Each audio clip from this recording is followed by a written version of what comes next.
নমস্কার। বৃশ্চিক রাশি 2024 সালে যে আগস্ট মাসটা শুরু হতে চলেছে, এই আগস্ট মাসটা আপনারা কেমন যাবে? আগস্ট মাস বৃশ্চিক রাশির জাতক জাতিকাদের কেমন যাবে সেটা পুরোটা দেখো। ভিডিওর মধ্যে দেখলে বুঝতে পারবেন বৃশ্চিক রাশির এই আগস্ট মাসটা কোন কোন ক্ষেত্রে শুভ, কোন কোন ক্ষেত্রে অশুভ, আর কি কি সতর্কীকরণ করবেন, আর সবথেকে বড় কথা আপনি কি উপাচার করলে আপনি আপনার রাশির সাপেক্ষে আপনি শুভ থাকতে পারেন। তাই ভিডিওটা পুরো দেখার জন্য অনুরোধ করলাম। প্রথম বলি যে বৃশ্চিক রাশির যে গ্রহদের যে অবস্থান, কোথাও কোথাও পজিশন পরিবর্তন হচ্ছে, পজিশন অনুযায়ী কোথাও কোথাও চেঞ্জ হচ্ছে। প্রথম হচ্ছে রাশির অধিপতিকে স্বয়ং মঙ্গল দেবতা। মঙ্গল দেবতা সে হচ্ছে আপনার ষষ্ঠপতি, আবার নিজের রাশির অধিপতি। সে এখন কোথায় বিশ্ব রাশিতে, অর্থাৎ কি সপ্তমে বসে আছে, এবং 26 তারিখে সে বিশ্ব রাশিতে শিফট করে মিথুন রাশি চলে যাবে, মানে সপ্তম থেকে অষ্টমে যাবে। এটা হচ্ছে আপনার মঙ্গলের পজিশন। বৃহস্পতি হচ্ছে আপনার দ্বিতীয় পতি, পঞ্চম পতি, দ্বিতীয় ভাবের অধিপতি, পঞ্চম ভাবের অধিপতি। সে কোথায় বসে আছে? বৃষ রাশিতে সপ্তম ভাবে বসে আছে। বৃষ রাশিতে সপ্তম ভাবে বসে আছে। শনি হচ্ছে এবং এবং পুরো মাস জুড়ে বৃহস্পতি ওখানে থাকবে, অবস্থান করবে।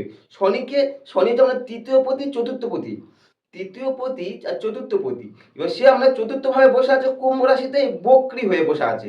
পুরো মাস বক্রী হয়ে অবস্থান থাকবে এবং ওখানে বসে থাকবে। শুক্র হচ্ছে আমরা সপ্তম পতি, দ্বাদশপতি। এই সপ্তম পতি দ্বাদশপতি কোথায় বসে আছে? সিংহ রাশিতে বসে আছে। অর্থাৎ কি কোথায়? আপনার কর্মস্থানে বসে আছে, মানে 10th হাউসে বসে আছে। 25 তারিখে আপনার কন্যা ওই যে সিংহ রাশিতে ত্যাগ করে কন্যা রাশিতে প্রবেশ করবে, অর্থাৎ কি সে নিচস্থ হচ্ছে, দশম থেকে একাদশে প্রবেশ করবে। বুধ হচ্ছে আপনার সপ্তমপতি। বুধ হচ্ছে আপনার অষ্টমপতি, যেহেতু আপনার বৃশ্চিক অষ্টমপতি, একাদশপতি। বুধ 5 তারিখে সিংহ, যে এখন বর্তমানে সিংহ রাশিতে আছে, এবং সেই সিংহ রাশিতে সে 5 তারিখে বক্রী হবে। 5 তারিখে বক্রী হচ্ছে। 5 তারিখে বক্রী হওয়ার পর বুধ আপনার 22 তারিখে বক্রী হয়ে আপনার কর্কট রাশিতে প্রবেশ করবে। মানে সে সিংহ থেকে কন্যা আসবে না, বক্রী হয়ে যাচ্ছে, তো বক্রী হয়ে আমরা উল্টো পদে ঘুরছে, অর্থাৎ কি সিংহ থেকে আমরা কর্কটে চলে যাবে, দশম থেকে সে নবমে চলে যাবে আপনার রাশি সাপেক্ষে। চন্দ্র তো প্রতি 2.5 দিন অন্তর পরিবর্তন হয়। মাসের শুরুতে আপনার মিথুন থাকবে, তারপর কর্কট, সিংহ, কন্যা, তুলা, বৃশ্চিক, ধনু, মকর, কুম্ভ, মীন, মেষ, বৃষ, মিথুন, এরকম করে আসবে, এবং মানে পুরো 1 মাস জুড়ে। এবং শেষের দিকে দেখবেন ও হচ্ছে আপনার সিংহ রাশিতে অবস্থিত থাকবে, অর্থাৎ কি আপনার রাশির সাপেক্ষে 9th হাউসে অবস্থান করবে। আচ্ছা, রবি হচ্ছে আপনার কর্মপতি। রবি হচ্ছে আপনার কর্মপতি, 10th হাউসের মালিক। সে কোথায় আছে? বর্তমানে এখন কর্কট রাশিতে বসে আছে, অর্থাৎ কি 9th হাউসে বসে আছে। 16 তারিখে কর্কট থেকে শিফট করে সে সিংহতে প্রবেশ করবে। 16ই আগস্ট কর্কট থেকে শিফট করে সিংহ, অর্থাৎ কি নবম থেকে দশমে ঢুকছে। কেতু কোথায়? কেতু আপনার কন্যা রাশিতে বসে আছে, অর্থাৎ 11th হাউসে বসে আছে। আর রাহু হচ্ছে কোথায়? রাহু মীন রাশিতে বসে আছে, আপনার রাশির সাপেক্ষে পঞ্চমে বসে আছে। এই হচ্ছে গ্রহদের অবস্থান। এই গ্রহদের যে অবস্থান অনুযায়ী যারা বৃশ্চিক রাশি তারা কি ফল পাবেন, আর কোন কোন কোন কোন বিষয় শুভ, কোন কোন বিষয় অশুভ, কোন কোন বিষয় সতর্ক থাকবে, আর আপনার যে রাশির সাপেক্ষে আপনি কি করলে আপনার রাশি আপনি নিজে ভালো থাকতে পারেন। তাই ভিডিওটা পুরো দেখলে বুঝতে পারবেন। অবশ্যই আপনি আশা করছি উপকৃত হবেন, 100% উপকৃত হবেন, আমি বলছি। যারা আমার ভিডিও দেখেন তাদের অবশ্যই বলছি আপনারা উপকৃত হবেন 100%। প্রথম বলি যে বৃশ্চিক রাশিরা কি? রাশিটা হচ্ছে মঙ্গলের ঘর। প্রথম হচ্ছে মঙ্গলের যদিও নেগেটিভ ঘর, এটা আমি আগে আমার কুষ্টি বিচার আলোচনা করেছি মঙ্গলের কেন নেগেটিভ ঘর, দেখতে পারেন। আচ্ছা, রাশিটা হচ্ছে স্থির রাশি, অগ্নি, এই যে জলস্থির মধ্যে স্থির রাশি। রাশিটা নির্দেশ করে জলরাশি। রাশিটা হচ্ছে স্ত্রী রাশি বলা হয়। রাশিটা অধিপতি হচ্ছে উত্তর দিকে স্বামী বলা হচ্ছে। রাশিটা হচ্ছে বিপ্র জাতি বলা হয়। রাশিটা হচ্ছে সমরাশি বলা হয়। এই রাশি তমগুণ সম্পন্ন। এই রাশিতে আপনার 3টে নক্ষত্র থাকে। এই রাশিতে কি কি? বিশাখা, অনুরাধা, জ্যেষ্ঠা। এই 3টে নক্ষত্র এই রাশিতে অবস্থান করে। এই রাশির প্রতীক কি বলুন তো? বিছা বা কাঁকড়া বিছা। এই কালপুরুষ, যে আমাদের কালপুরুষ চক্র আছে, কালপুরুষের কোন অংশটা পড়ে?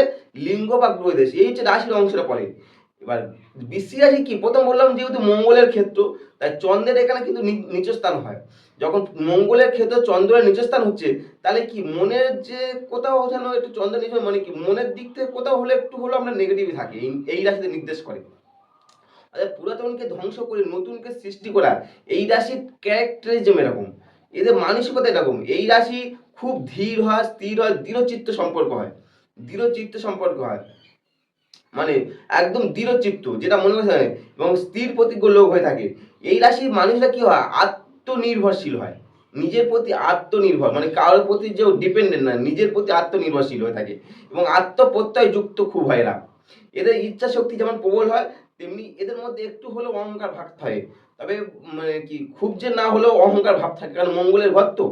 এই যে মঙ্গলের ঘর হওয়ার জন্য এই যে আপনার 2024 সালে আগস্ট মাসটা শুরু হতে চলেছে, তা আগস্ট মাসে এই যে বৃশ্চিক রাশির জাতক জাতিকেরা কি কি ফল পেতে পেরেছে মানে চলেছে সেটা আলোচনা করছি। তাই ভিডিওটা দেখো, দেখলে ভালো লাগবে। আর চ্যানেল যদি প্রথম আসে অবশ্যই এটা সাবস্ক্রাইব করতে পারেন।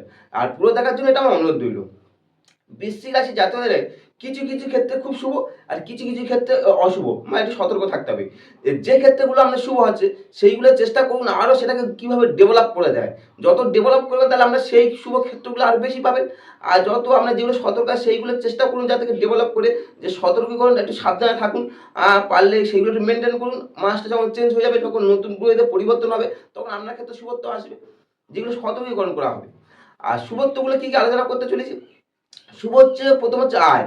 আপনার দ্বিতীয় পতি রাশির অধিপতি সপ্তমে বসে আছে, মানে আয় রীতিমতো আয় খুব ভালো হবে। দ্বিতীয় পতি সপ্তমে আর রাশির অধিপতি সপ্তমে, আয় মানে খুব আপনার যত মানে যে সমস্ত কাজ এতদিন পেন্ডিং ছিল মানে কি আয়ের জন্য, কোথাও আয় ভালো হওয়ার জন্য অনেক কিছু মানে কি আপনার নিজেকে অনেকটা এস্টাবলিশ করতে পারেন আয়ের দিক থেকে।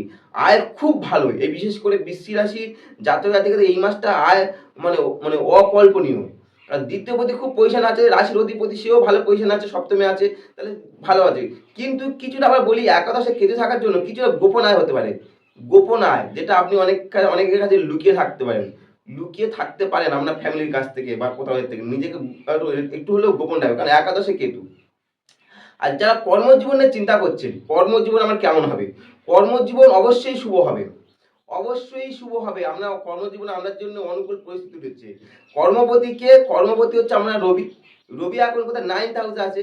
যখন 9 থেকে 10th অর্থাৎ কি যখন নবম থেকে দশমে ঢুকবে, তাহলে বিশেষ করে মাসের শেষে 16 মাসের মানে মিডিল টাইমে 16 তারিখ থেকে, আগস্টের 16 তারিখ থেকে যখন যখন রবি যখন আপনার নবম থেকে দশমে ঢুকবে, কর্মে আরও আপনার অনেকগুলো সেক্টর খুলে যাবে এবং কর্মজীবনে আরও আপনি স্ট্রং করবেন। এমনি তো গ্রহেতে পজিশন ভালো, তার সঙ্গে সঙ্গে যখন কর্মপতি কর্মের ঘরে ঢুকবে, তাহলে আরও ভালো সেক্টরকে উন্নতি করতে পারছেন। কর্মের ঘর অনেকটা স্ট্রং করবে, বিশেষ করে 16 তারিখের পর থেকে।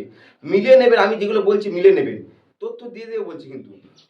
আচ্ছা, তাহলে কর্ম আমরা যথেষ্ট ভালো স্ট্রং হবে। আচ্ছা, এবার চলে আসুন ব্যবসায়ীদার।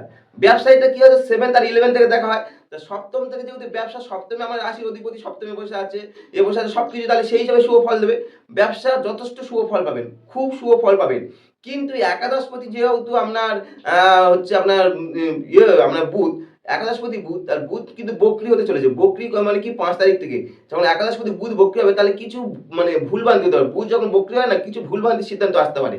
তা আপনারা একটু পারলে সতর্কতা অবলম্বন করুন। বিশেষ করে ব্যবসায়ী যারা আছেন, বেশি কারোর সঙ্গে বেশি ভার বকতে যাবেন না।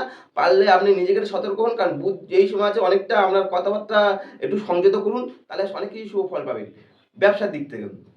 যারা প্রেম করছেন, প্রেম জীবন, প্রেমিকারা কি বলুন তো, এই মাসটা খুব শুভ। প্রেম জীবন এই মাসটা খুবই শুভ। কারণ কি বলুন তো, আপনার পঞ্চমপতি সপ্তমে, রাশির পঞ্চমপতি সপ্তমে এবং নিজের রাশি অধিপতি সপ্তমে, তাহলে কি পঞ্চম সপ্তমে একটা কানেকশন তৈরি হচ্ছে। কিন্তু যেহেতু বুধ বক্রি হওয়ার জন্য হালকা হলেও একটা সমস্যা তৈরি হবে, হালকা সমস্যা তৈরি হবে। অপোজিট সেক্স যেই থাকুক, ছেলে হোক মেয়ে, যে আপনার অপোজিট সেক্স যে আছে তার সঙ্গে একটু হলেও মতবিরোধ তৈরি হবে। কিন্তু বৃহস্পতি আপনার সপ্তমে থাকার জন্য সেই মতবিরোধটাকে আপনি ওভারকাম করতে পারবেন এবং তাকে ঠিক সঠিকভাবে বোঝাতে পারবেন।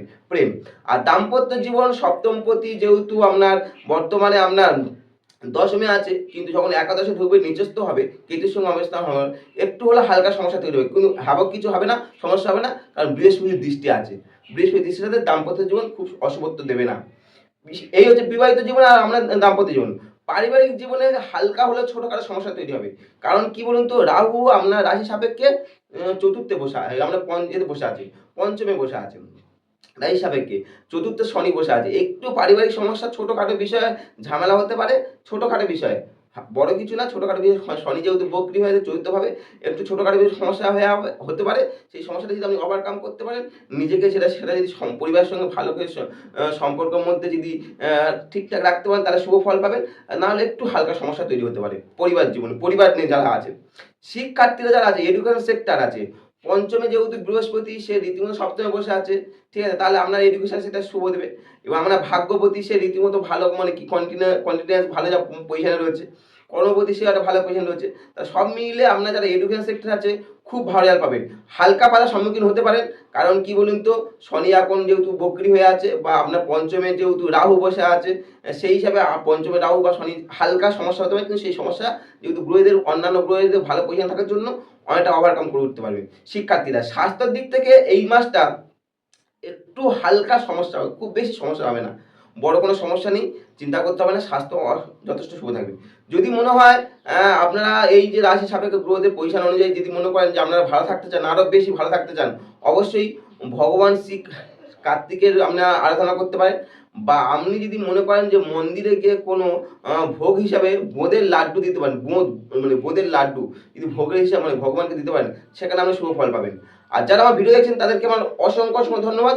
যদি ভিডিওটা ভালো লাগে অবশ্যই সাবস্ক্রাইব করতে পারেন, তাহলে নতুন নতুন সে হোক অ্যাস্ট্রোলজি হোক, পামিস্ট্রি হোক, নিউমোলজি হোক, বাস্তু হোক, স্পিরিচুয়াল হোক, ইন্ডিয়ান মাইথোলজি হোক, সামাজিক শাস্ত্র বা মাইন্ড হরস্কোপ সব প্রেস করবো।